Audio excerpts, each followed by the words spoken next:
Swastiastu. Perkenalkan, nama saya Agus Krisna Rizky Mesaputra, NPM 19321214404. Baik, di sini saya akan memaparkan video tentang materi chapter 10 mata kuliah manajemen pemasaran internasional yang diempu oleh Ibu dosen Dr. Niluh Putu Indriani SESM. Baik, adapun tujuan dari pembuatan video ini yang bertujuan untuk tugas akhir semester.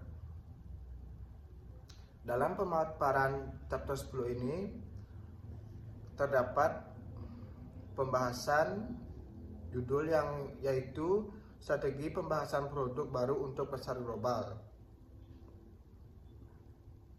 Dalam pembahasan ini terdapat 4 sub pokok pembahasan. Untuk pembahasan yang pertama adalah strategi produk global.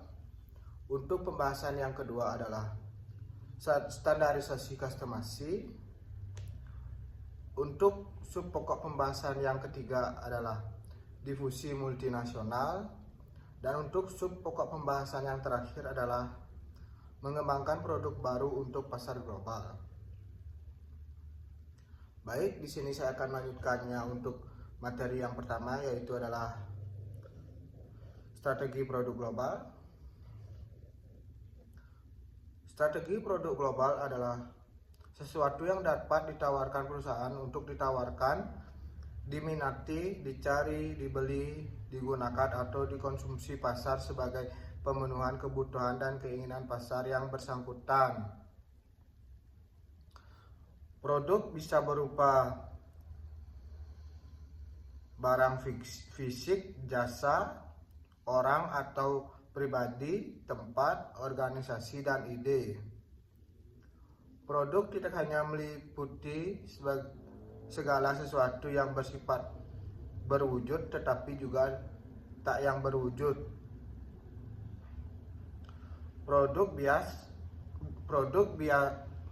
Produk bisa sama atau standarisasi maupun sangat berbeda dengan produk domestik atau adaptasi.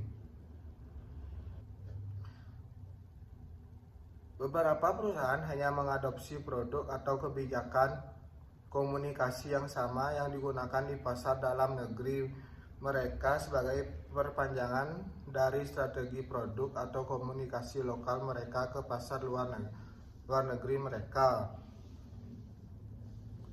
Perusahaan lain lebih memilih untuk menyesuaikan strategi mereka dengan pasar lokal.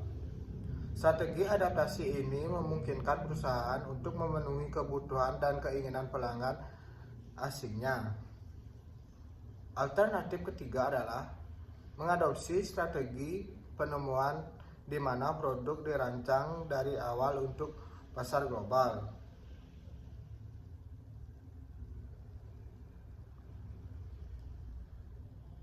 Strategi pasar global ini juga memiliki 5 strategi opsi. Untuk opsi yang pertama adalah ekstensi produk dan komunikasi, ekstensi ganda. Yang kedua, perluasan produk, adaptasi komunikasi. Yang ketiga, adaptasi produk, perluasan komunikasi. Yang keempat, adaptasi produk dan komunikasi, adaptasi ganda. Dan yang terakhir, penuaan produk. Untuk opsi yang pertama adalah ekstensi produk dan komunikasi, ekstensi ganda. Sebuah perusahaan mungkin memilih untuk memasarkan produk standar menggunakan strategi komunikasi yang seragam. Perusahaan kecil dengan sedikit sumber daya biasanya lebih menyukai opsi ini. Ekstensi ganda mungkin juga berfungsi saat perusahaan menargetkan segmen global dengan kebutuhan serupa. Upaya pemasaran Blitztec untuk produk senam di Eropa adalah contoh yang khas. Produknya Litbang menawarkan kebutuhan yang sama di setiap pasar Eropa yang berbeda, kecuali untuk beberapa modifikasi kecil, misalnya pelabelan. Produk yang sama dijual di setiap negara. Pada tahun 1995, Blistex menjalankan kampanye iklan Eropa yang seragam menggunakan penentuan posisi yang identik atau care to cure dan tema iklan di seluruh negara. Menawarkan penghematan besar yang berasal dari skala ekonomi. Kelemahannya adalah kemungkinan akan mengasingkan pelanggan asing yang mungkin beralih ke merek pesaing lokal atau asing lain yang lebih sesuai dengan kebutuhan mereka. Untuk opsi strategis yang kedua, yaitu peluasan produk adaptasi komunikasi. Meskipun mempertahankan skala ekonomi di sisi manufaktur, perusahaan mengorbankan potensi penghematan di sisi periklanan. Amerika Serikat, Wrigley telah memanfaatkan peraturan merokok dengan mempromosikan permen karet sebagai pengganti rokok di beberapa negara Eropa. Iklan Wrigley menonjolkan manfaat gigi dari mengunyah permen karet. Di Timur Jauh, Wrigley mempromosikan manfaat kebugaran wajah dalam kampanye iklannya. Untuk opsi strategis yang ketiga adalah adaptasi produk peluasan komunikasi. Keadaan pasar lokal sering mendukung kasus adaptasi produk. Banyak perusahaan menambahkan merek ke portofolio produk mereka melalui akuisisi perusahaan lokal.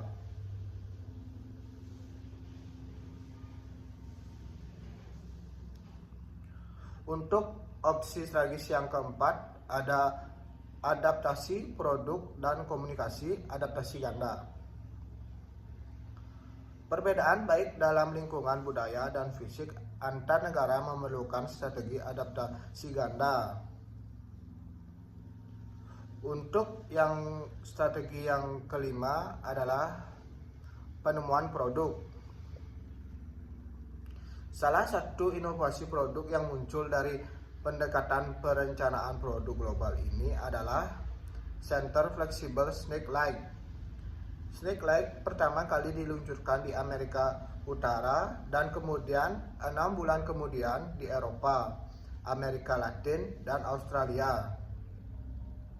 Produk ini menjawab kebutuhan global akan pencahayaan portable. Snake Light terbukti menjadi hit besar di seluruh dunia. Produk secara global pasarkan secara lokal, namun tidak semua upaya ini berhasil. Dikembangkan di Eropa,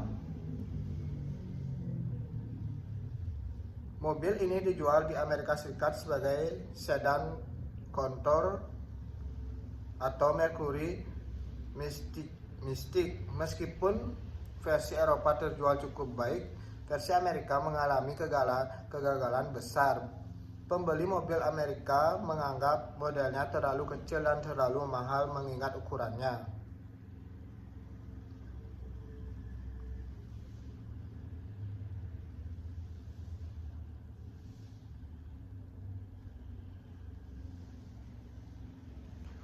Untuk pembahasan yang selanjutnya ada standarisasi dan kustomisasi.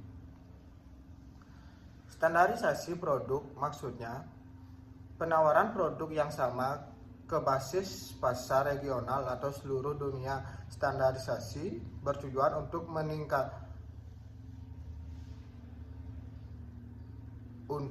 meminimalkan biaya sehingga meningkatkan pelanggan perusahaan melalui harga yang rendah. Faktor-faktor yang mendorong standarisasi produk adalah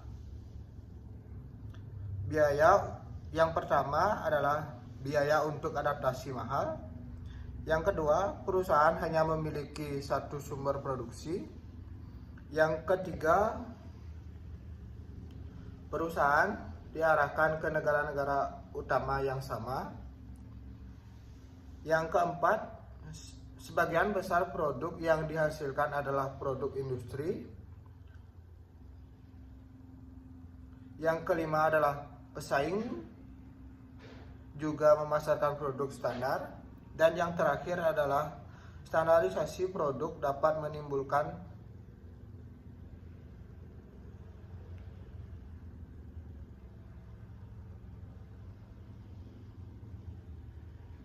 menimbulkannya lintas pelanggan.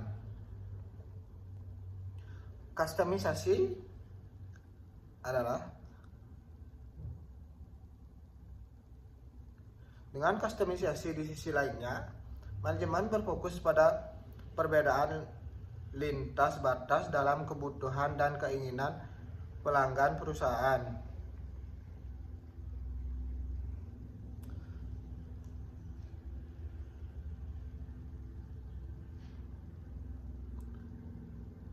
Pergerakan menuju standarisasi. Standarisasi berarti menawarkan produk yang seragam pada basis regional atau di seluruh dunia. Pergantian kecil biasanya dilakukan untuk memenuhi peraturan lokal atau kondisi pasar, misalnya penyesuaian tegangan untuk peralatan listrik. Kebijakan produk yang seragam memanfaatkan kesamaan dalam kebutuhan pelanggan di seluruh negara. Tujuannya adalah untuk menimbulkan penghematan biaya,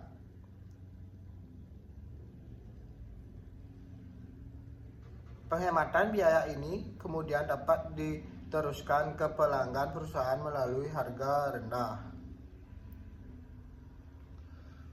Kustomisasi di sisi lain, manajemen berfokus pada keberadaan lintas batas dalam kebutuhan dan keinginan pelanggan sasaran perusahaan. Di bawah rezim ini, perubahan yang tepat dilakukan agar sesuai dengan kondisi pasar lokal. Meskipun standarisasi memiliki orientasi yang digerakkan oleh produk, turunan biaya Anda melalui produksi massal. Penyesuaian diilhami oleh pola pikir yang digerakkan oleh pasar, meningkatkan kepuasan pelanggan dengan menyesuaikan produk Anda dengan kebutuhan lokal.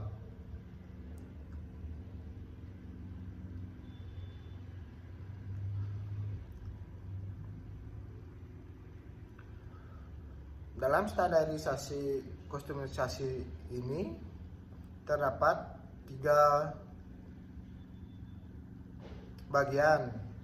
Untuk yang pertama adalah kebutuhan pelanggan umum. Untuk banyak kategori produk, kebutuhan konsumen sangat mirip di berbagai negara. Fungsi produk yang digunakan mungkin identik. Demikian juga kondisi penggunaan atau manfaat yang dicari mungkin serupa. Salah satu contoh produk yang menyasar segmen global adalah Apple iPhone. Sejak Apple meluncurkan iPhone pada awal 2007, Apple telah menjual sekitar 3 jutaan pada Oktober 2008. Selain menawarkan fitur dan manfaat yang ditawarkan oleh ponsel pintar yang bersaing, manfaat emosional dari kesejukan iPhone juga merupakan alasan utama popularitasnya di seluruh dunia, terutama di kalangan penonton muda. Banyak kategori produk juga menunjukkan konvergensi tahap, namun manfaat dalam preferensi konsumen. Tumbuh kesamaan dalam preferensi konsumen juga telah diamati di industri mobil. Yang kedua ada pelanggan global. Pelanggan global adalah konsumen yang membutuhkan produk atau jasa yang sama di berbagai negara. Pada sektor B2B atau business to business marketing, seiring dengan proses globalisasi, perusahaan, kebutuhan dan pasokan dan pemasok yang dimiliki jaringan global juga meningkat.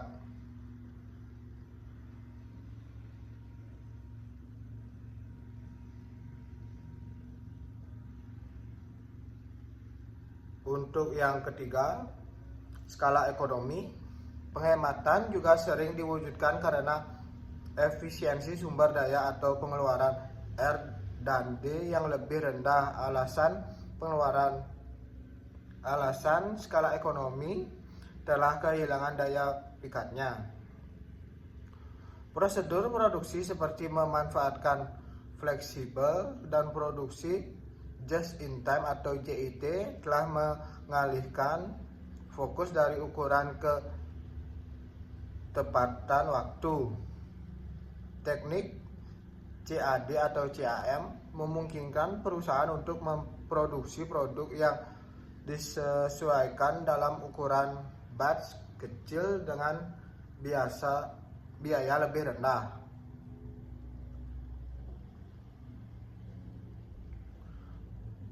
Untuk yang keempat ada waktu ke pasar.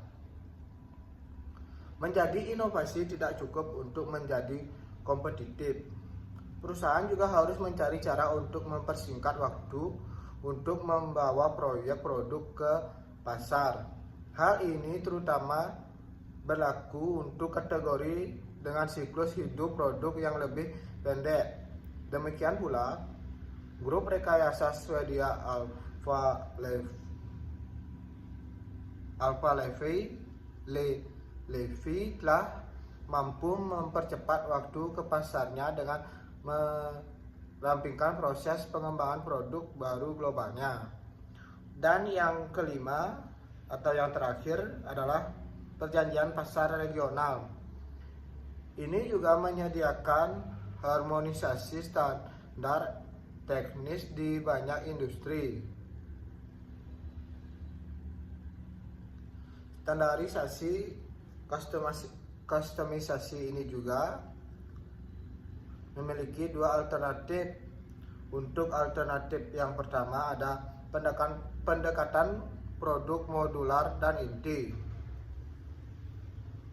Apakah perusahaan harus berjuang untuk produk standar atau lokal adalah pertanyaan palsu.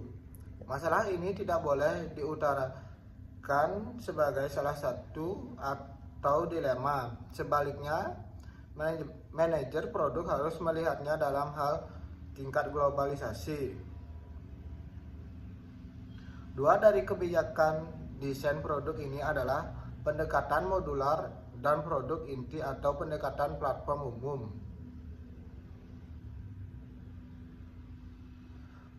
Pendekatan modular. Pendekatan pertama terdiri dari pengembangan berbagai suku cadang produk yang dapat digunakan di seluruh dunia. Bagian-bagiannya dapat dirakit menjadi berbagai konfigurasi produk. Skala ekonomi mengalir dari produksi massal komponen produk standar yang kurang lebih di beberapa lokasi.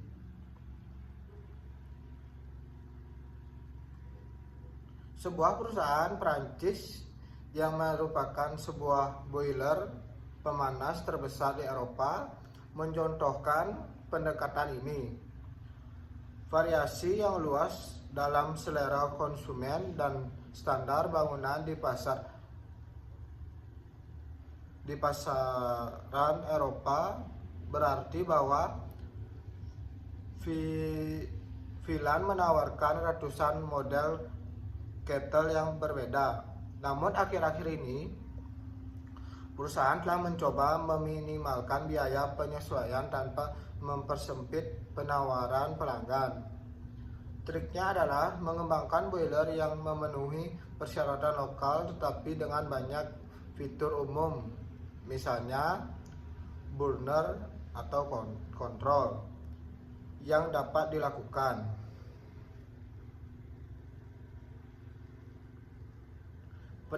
Pendekatan produk inti atau platform umum. Pendekatan produk inti atau platform umum dimulai dengan desain produk atau platform inti yang sebagian besar seragam. Lampiran ditambahkan ke produk inti agar sesuai dengan kebutuhan pasar lokal.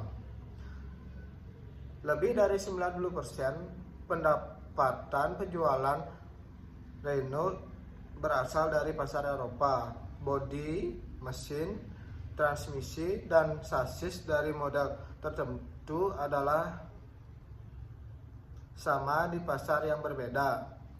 Perubahan kecil seperti pemanas yang lebih kuat di negara-negara Nordik atau AC yang lebih baik untuk mobil yang dijual di Eropa Selatan dan mudah diterapkan.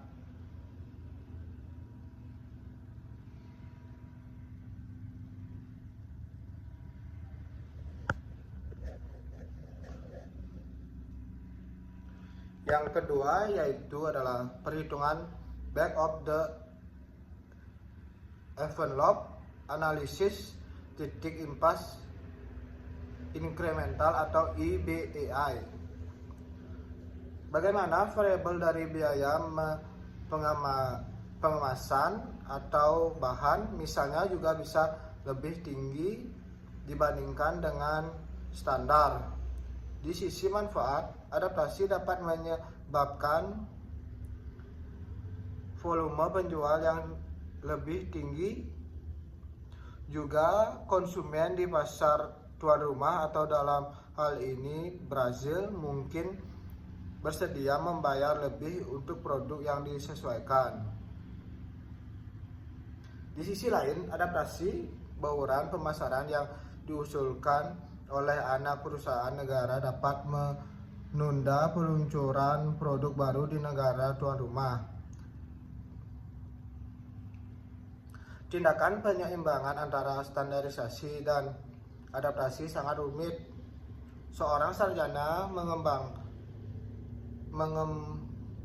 menggambarkan standarisasi yang berlebihan sebagai salah satu dari 5 objek yang dapat dihadapi oleh pemasar global.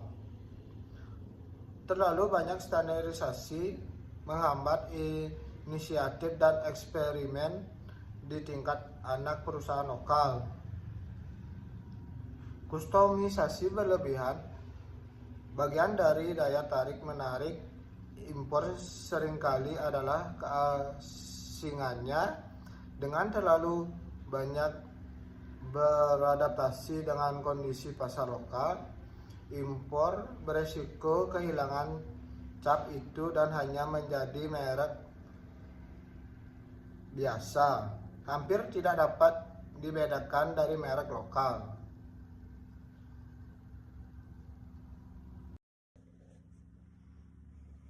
Baik, untuk pembahasan selanjutnya yaitu difusi multinasional. Proses difusi merupakan cara di mana inovasi menyebar ke seluruh pasar. Istilah menyebar memacu pada perilaku pembelian di mana produk dibeli secara teratur. Perkenalan atau peluncuran produk baru merupakan kegiatan yang harus dipikirkan secara matang, direncanakan, dilakukan secara cermat dan hati-hati. Perkenalan produk baru bertujuan supaya produk tersebut bisa diterima, diamati dan disukai oleh para konsumen sehingga menghasilkan pembelian seperti yang diinginkan dan diharapkan oleh pemasar. Difusi adalah proses di mana produk baru, jasa baru, ide baru menyebar melalui komunikasi ke anggota sistem sosial atau populasi dalam jangka waktu tertentu.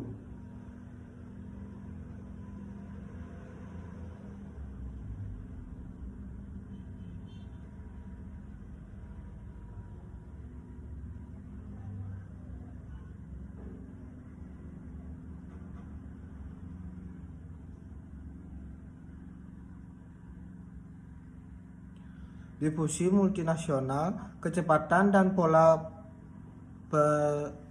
penetrasi pasar untuk inovasi produk tertentu dapat sangat berbeda antara pasar. Secara umum, 3 jenis faktor mendorong adopsi produk baru: perbedaan individu, pengaruh pribadi, dan karakteristik produk. Pengadopsi awal sangat ingin bereksperimen dengan ide atau produk baru. Pengadopsi yang terlambat mengambil sikap menunggu dan melihat. Pengadopsi awal berbeda dari yang lama dalam hal ciri-ciri sosial, ekonomi, atau pendapatan, pendidikan, status sosial, kepribadian, dan perilaku komunikasi. Peran penting juga dimainkan oleh pengaruh pengadopsi sebelumnya. Penyebaran dari mulut ke mulut oleh pengadopsi sebelumnya seringkali memiliki dampak yang jauh lebih signifikan pada keputusan adopsi daripada faktor non-pribadi seperti iklan media. Kumpulan faktor ketiga berkaitan dengan sifat produk itu sendiri. Kemungkinan yang mengarah pada transfer ide cenderung lebih mudah bila terjadi antara individu yang memiliki pola pikir budaya yang sama. Oleh karena itu, tingkat adopsi produk baru di negara-negara populasi homogen atau misalnya Jepang, Korea Selatan, dan Thailand biasanya lebih cepat daripada di negara-negara dengan budaya yang sangat beragam. Secara umum, tingkat adopsi tampaknya lebih tinggi di negara-negara tertinggal daripada di negara-negara terdepan.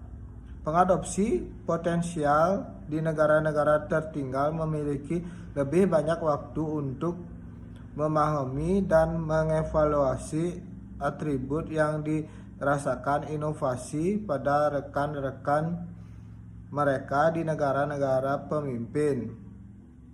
Selain itu, seiring waktu, kualitas produk cenderung meningkat dan harganya biasanya turun karena skala ekonomi.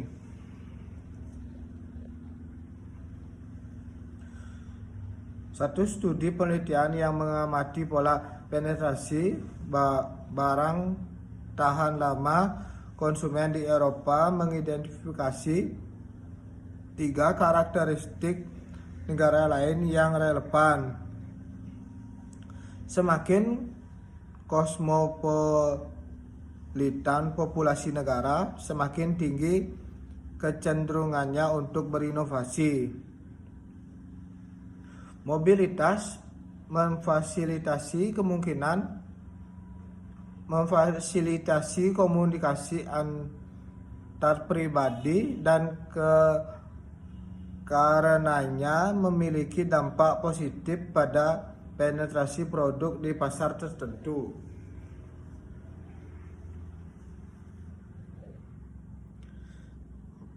tingkat partisipasi perempuan yang lebih tinggi dalam angkatan kerja berarti pendapatan yang lebih tinggi dan karenanya lebih banyak daya beli. Produk hemat waktu seperti mesin cuci piring menarik bagi wanita pekerja. Potensi penetrasi rata-rata untuk negara berkembang ternyata sekitar sepertiga atau 0,17 berbanding 0,25. Dari itu untuk negara maju juga dibutuhkan negara-negara berkembang rata-rata 18% lebih lama atau 19,25 berbanding 16,33 tahun untuk mencapai penjualan puncak. Contoh lepas landas menjadi titik balik antara pengenalan dan tahap pertumbuhan dari siklus hidup produk. Untuk contoh yang pertama ada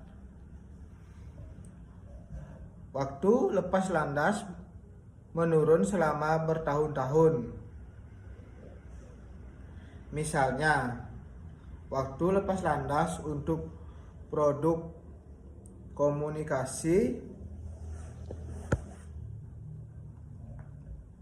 turun dari 8,6 tahun, untuk ponsel menjadi 3,4 tahun. Untuk yang kedua, perbedaan negara sangat kuat.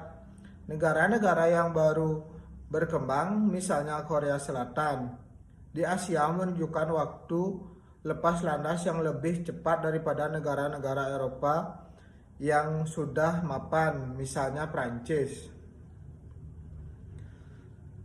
Pasar negara berkembang, misalnya Cina, India, dan Filipina, masih jauh tertinggal dari negara lain. Untuk yang contoh yang ketiga adalah tingkat kolektivitasme. Jarak kekuasaan dan religiusitas yang tinggi dikaitkan dengan waktu lepas landas yang lebih lama. Untuk contoh yang terakhir, lepas landas untuk produk menyenangkan atau misalnya pemutar CD, ponsel, kamera digital jauh lebih cepat daripada produk kerja. Baik, di sini saya akan melanjutkan untuk pembahasan yang terakhir, pengembangan produk baru untuk pasar global. Pengembangan baru untuk pasar global ini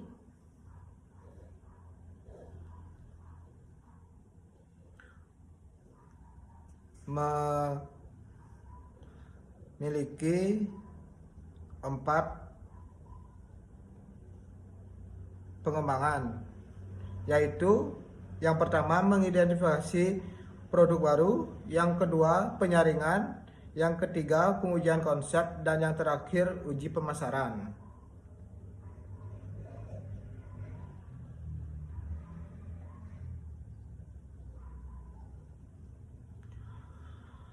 Untuk yang pertama adalah mengidentifikasi ide produk baru.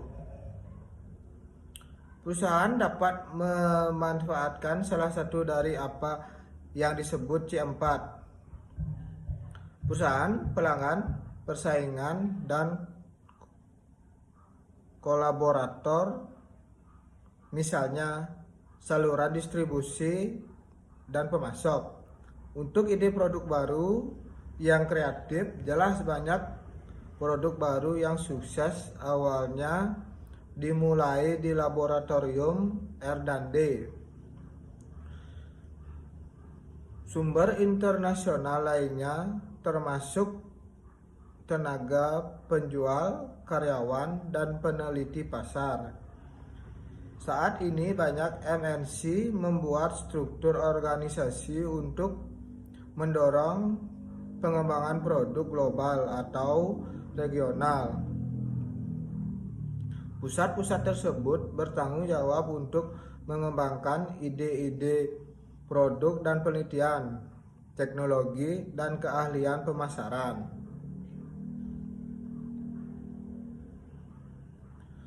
Tingkat kesamaan yang tepat dan jumlah keunikan pasar lokal yang tepat. Untuk yang kedua adalah penyaringan.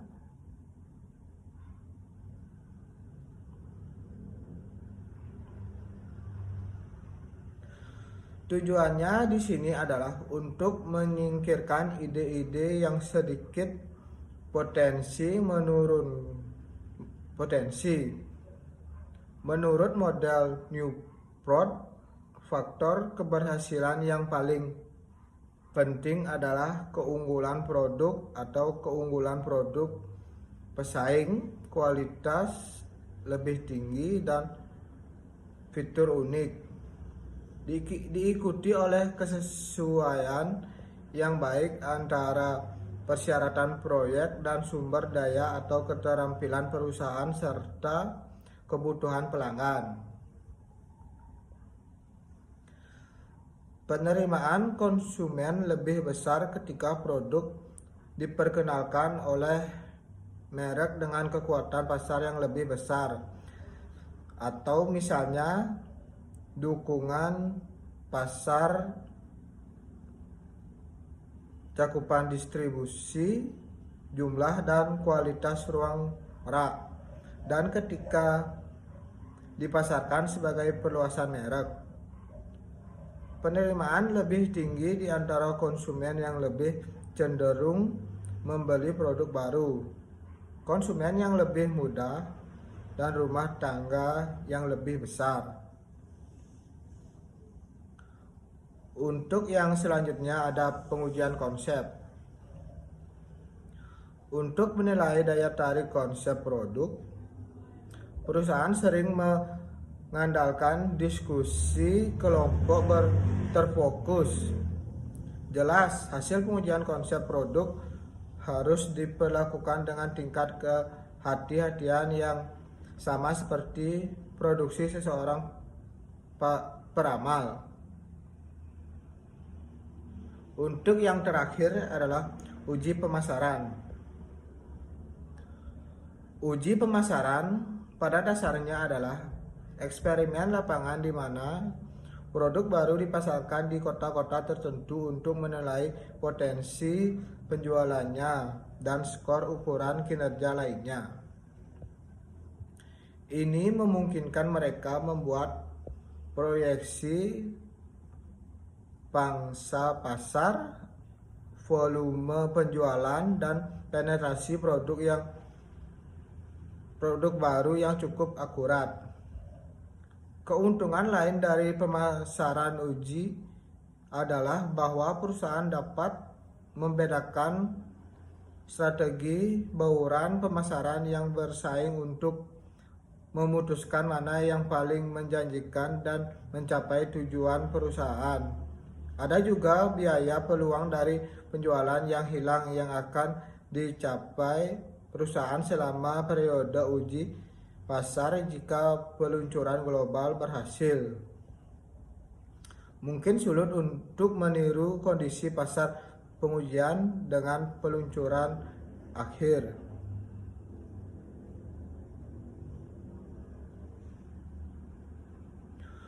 Uji pasar meningkatkan pesaing Anda, dengan demikian memungkinkan mereka untuk mendahului Anda.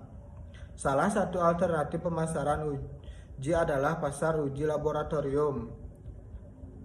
Calon pelanggan dihubungi dan ditampilkan iklan untuk item baru dan merek pesaing yang sudah ada. Setelah menonton, mereka diberikan sejumlah kecil uang dan diundang untuk melakukan pembelian dalam kategori produk dalam pengaturan toko yang disimulasikan. Mudah-mudahan beberapa prospek akan memilih produk baru Anda. Mereka yang membeli produk baru membawanya pulang dan mengkonsumsinya.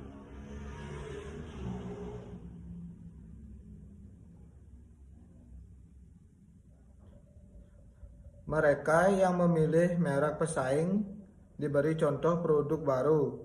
Setelah beberapa minggu, subjek dihubungi lagi melalui telepon. Mereka diminta untuk menyatakan sikap mereka terhadap item baru dalam hal suka dan tidak suka, kepuasan, dan apakah mereka akan bersedia untuk membeli produk ini lagi. Prosedur tersebut meskipun relatif murah masih memberikan wawasan berharga tentang kemungkinan percobaan dan tingkat pembelian berulang, penggunaan dan kepuasan pelanggan untuk produk baru. Rute lain yang sering diambil adalah mengandalkan kinerja penjualan produk di satu negara pasar utama. Seluruh negara digunakan sebagai salah satu pasar uji besar. Waktu masuk, strategi air terjun versus penyiram.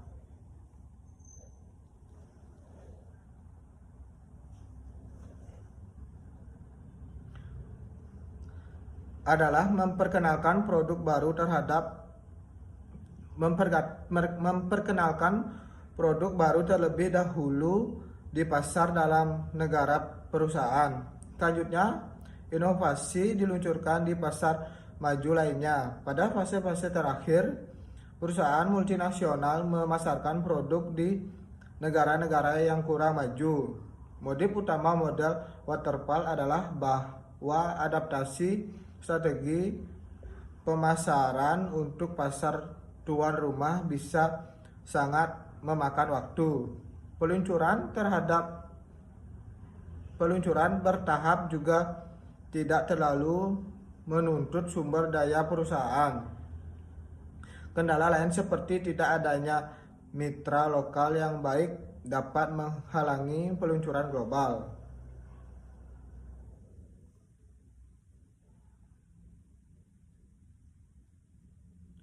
Di bawah skenario ini, peluncuran global berlangsung dalam jendela waktu yang sangat sempit, meningkatkan keunggulan segmen universal dan kekhawatiran tentang keunggulan kompetitif di pasar luar negeri adalah dua faktor utama di balik pendekatan ekspor ini.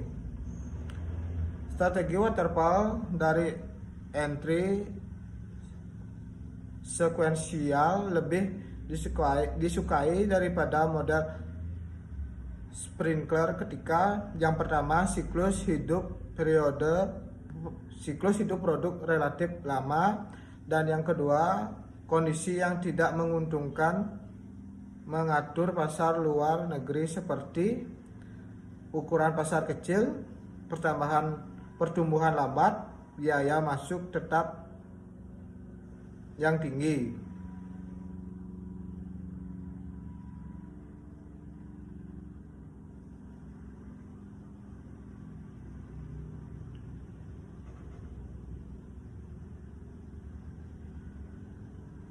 Di pasar mana perusahaan harus meluncurkan produk ini terlebih dahulu?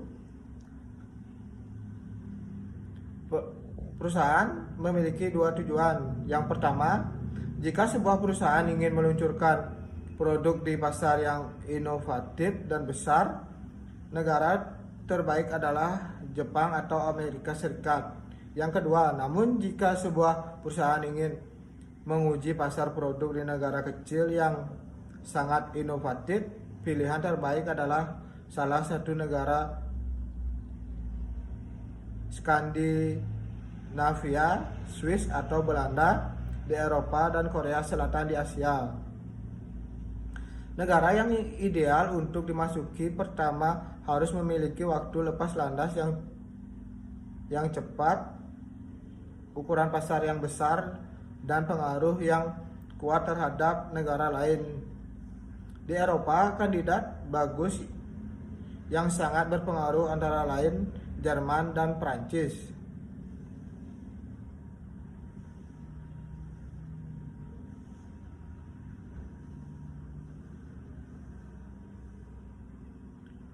Proses pengembangan produk global atau GPD yang melampaui klaster lokal perusahaan semacam itu menggunakan jaringan tim pengembangan produk lintas fungsi yang tersebar di seluruh dunia. Manfaat GPD termasuk efisiensi rekayasa yang lebih besar atau melalui pemanfaatan sumber daya berbiaya lebih rendah, akses ke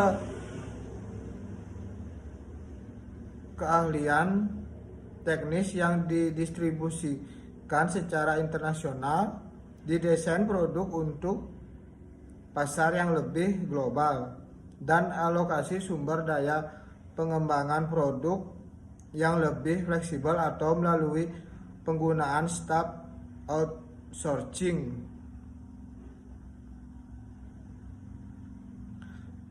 Nokia mengembangkan lab R&D pertamanya di Inggris. Nokia memanfaatkan keterampilan desain di Italia, dan Nokia memperoleh pengalaman dari Jepang dalam